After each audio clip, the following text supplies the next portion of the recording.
Once there was a way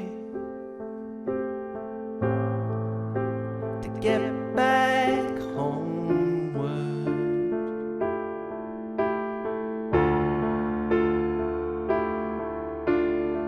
Hey, it's Nate with another piano tutorial. Today I'm doing Golden Slumbers by the Beatles. What I'm going to teach you is super accurate to what you hear on the recording. Let's jump in.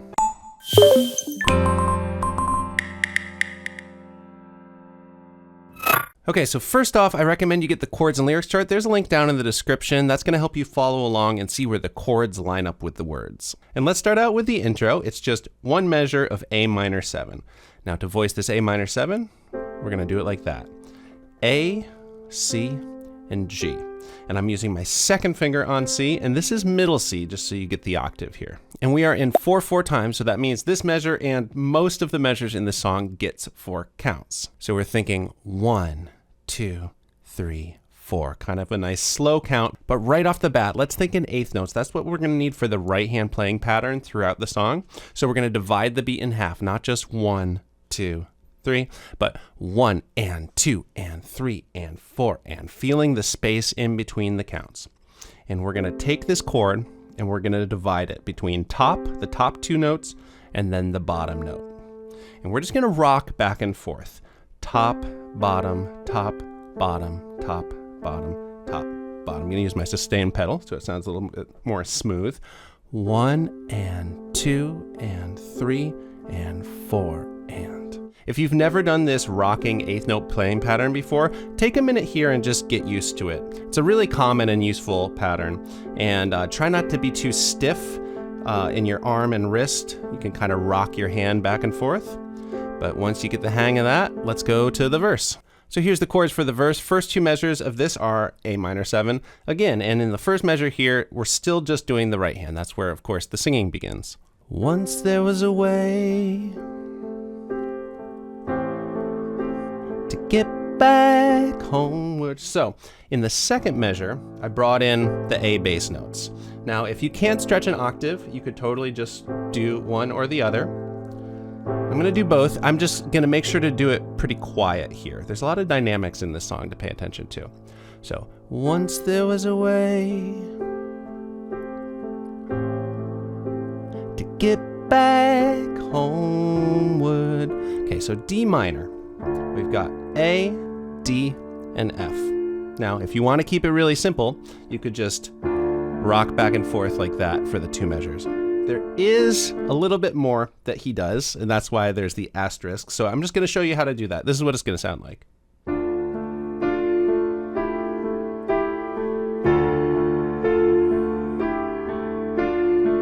So we're stepping up the top 2 notes, these thirds here.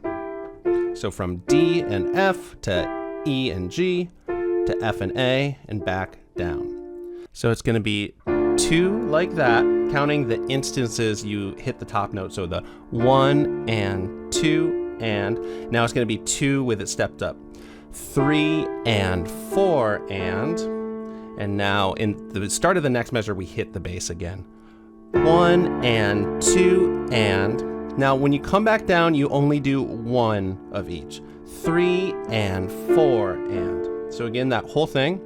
1 and 2 and 3 and 4 and. 1 and 2 and 3 and 4 and. In terms of the dynamics, the bass is a lot more prominent in the second measure. I might even hit the top octave just with my thumb for the first measure. Just gently, and then kind of slam a little bit more at the second measure. And I just want to say, I'm trying to show you exactly what Paul McCartney does with his right hand in this song. The left hand, it's kind of a combination between what he might be playing with his left hand on piano and what the electric bass does on the recording, which is kind of overpowering the piano. So it's not going to be exact. You just kind of, on the piano, get the effect that the bass kind of creates. Next 2 measures are G7. We're going to come down here. So that's going to be G, B, second finger, and then F for that 7th. And once again, first measure this, I might just hit the top octave of the G and then do the bottom octave for the second one. Once there was a way get back homeward.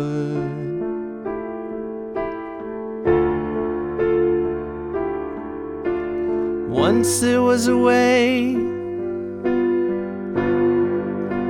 to get back home. Cool. And I just want to mention, I know I had said I was using the sustain pedal. Once we start doing the chord changes in the verse, you got to just do a little quick lift every time it changes. Otherwise, it'll get too muddy. Okay, so next we're on this C. Home. So throughout this song, Paul often does the full triad, C, E, G, as the top part, and then the G down here, and rocks like that. That's a pretty big stretch. If you can't make that, it's totally fine to just do the C and the E. And it sounds like he only really emphasizes all three notes when it's the most dramatic parts, like for the chorus and stuff. So I might just keep it to that when it's a little quieter. Home. Now we've got this sleep pretty darling. So here's a measure where we have two chords in the same measure. So we've got C, 2, E7, 2. So that's going to be the top notes. You're going to do an E and G sharp and then rock on the D. It's a little bit weird to play that. A lot of other transcriptions have you doing this. If that sounds better to you, or if it's easier, I think that still sounds really good, but listening really closely to the recording, that's what I hear being rocked on the D. Okay, now this one's a little tricky. It's going to be this A minor 7 voiced like this. So that's A and G, and then just a root position A minor here, A, C, E in the right hand. And this is a measure of 2/4 time. So just 2 counts, 2 before, I'll give you one more chord here, the D minor add 9. Really beautiful chord there. So coming down to D octaves here, and it's going to be an F, an A, and an E. And that's for a full measure. So let me play slowly through that whole line again. Once there was a way to get back home. Sleep, pretty darling, do not cry. Okay, 2 more measures here.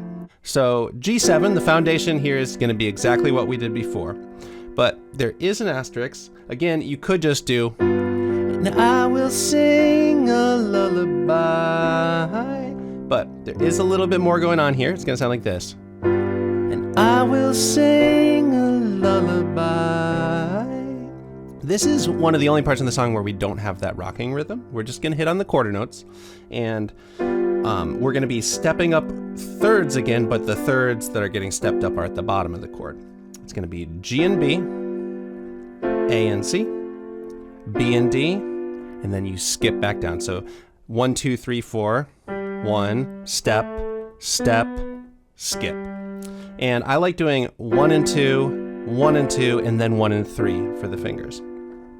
In the left hand, we're not going to do octaves here.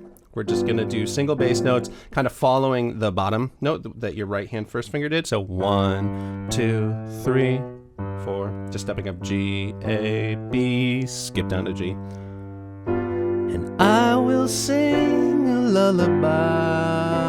And when you get to that C, you can just resume the rocking. All right, so now let's do the chorus. Here's the chorus for that. And the second half of the chorus is the same as the second half of the verse. So we're in good shape here. So it starts out with a C. Golden slumbers fill your eyes. So a couple things about that. This is one place I am definitely going to do the full triad in the top with second, third, and fifth finger, rocking back and forth. Again, if you can't make that stretch, it's an awkward chord, you can totally just do that. No one's going to notice. And I'm also going down to the really low octave C here. And then let's just talk about the F add 9. We're going to need to come up to the F bass notes here. But this is a really nice transition. All we need to do is move our first finger up to the A and let go of the E. So notice this is actually the exact same thing we played for the A minor 7, but now we're voicing an F bass note below it, so it's that really beautiful F add 9 chord. And the one other thing I'm going to do that does make it a little tricky is add that extra rhythm, the in the left hand. Now, I don't think Paul played that with his left hand, but the bass and the drums are doing that. Boom, boom, and the counting for that is 1 and 2 and 3 and 4. So on beat 1 and then the and after 2. That and after 2 hit's gonna hit in conjunction with your right hand hitting the bottom note. It's a little awkward. 1 and 2 and 3 and 4 and 1 and 2 and 3 and 4 and 1 and 2 and 3 and 4. And then it does the same thing again for smiles awake you when you rise. Just a side note, that moment is one of my favorite moments of Paul McCartney vocals ever. But it's interesting here, after that second F add 9, the C you go back to is the C that starts that C to E7 thing from the verse. And I'm not sure what I did a second ago, but what I should do is awake you when you rise. Come up to the higher C here when we get there, rather than going down to the low C we had been doing before. So then we've got rise. I might just do the top 2 notes here. And of course that's sleep pretty darling, do not cry. One little variation here for the and I will sing a lullaby is you do hear him do the rocking this time. I'm actually not sure about the third one. You definitely hear that. It's a little buried there, but kind of makes sense to do it then like that. But if that's too tricky, you can just keep it exactly like you did in the first verse. All right, so now all we've got left is the second verse. Here's the chords for that. Structurally and lyrically, it's the exact same as the first verse, but there are a few little changes to the way it is played. So let's just kind of walk through it. First thing would be, it starts out like right at the beginning for once there was a way. I am going to add a bass note, which was not true in the first verse. So once there was a way, and then again, going to hit a little harder here. And a thing you can do, and you can throw this in earlier as well, is instead of just hitting the octaves like that, once there was a way, you can do this little like top bottom. It's a 16th note, like 1, 2, 3, 4 E and a 1. Get back homeward. Okay, so he does a variation this time on the stepping up in thirds pattern. It's a little complicated. If you want to do the first way, again, that's totally cool. It's going to sound like this.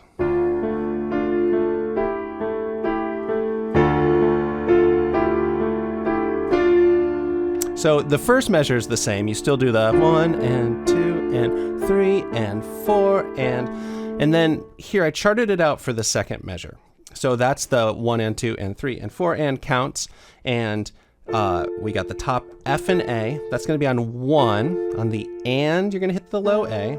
1 and here's where it gets weird. You do the F and A again, and then directly after that, step down to the E and G.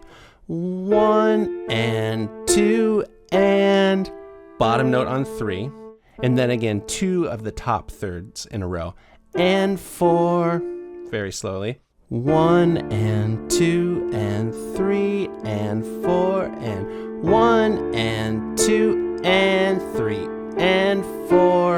On the recording, I don't hear another A hit on the and after 4. The strings do this little step down though.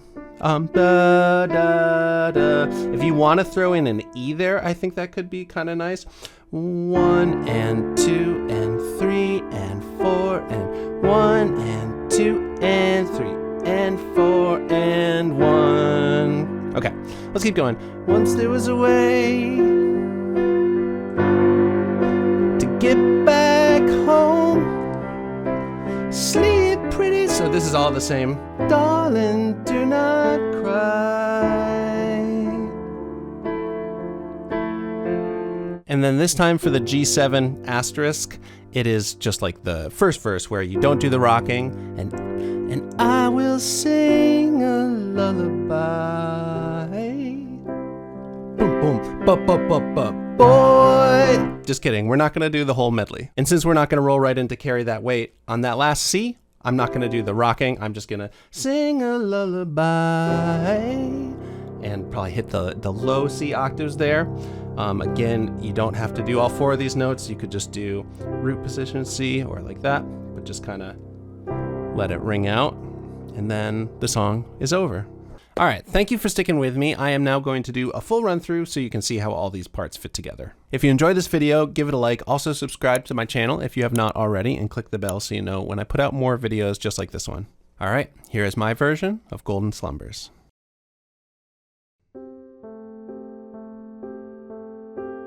Once there was a way to get back homeward.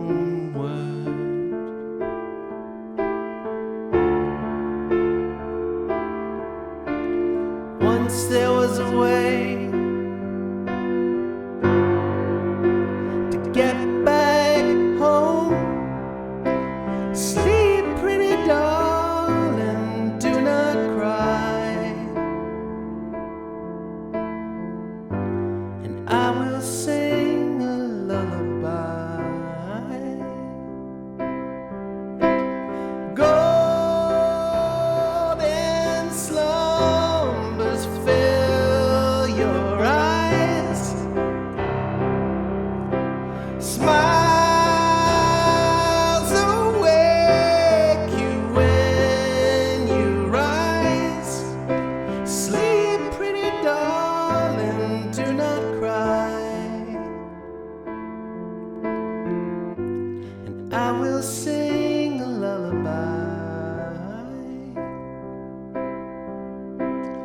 Once there was a way to get back homeward.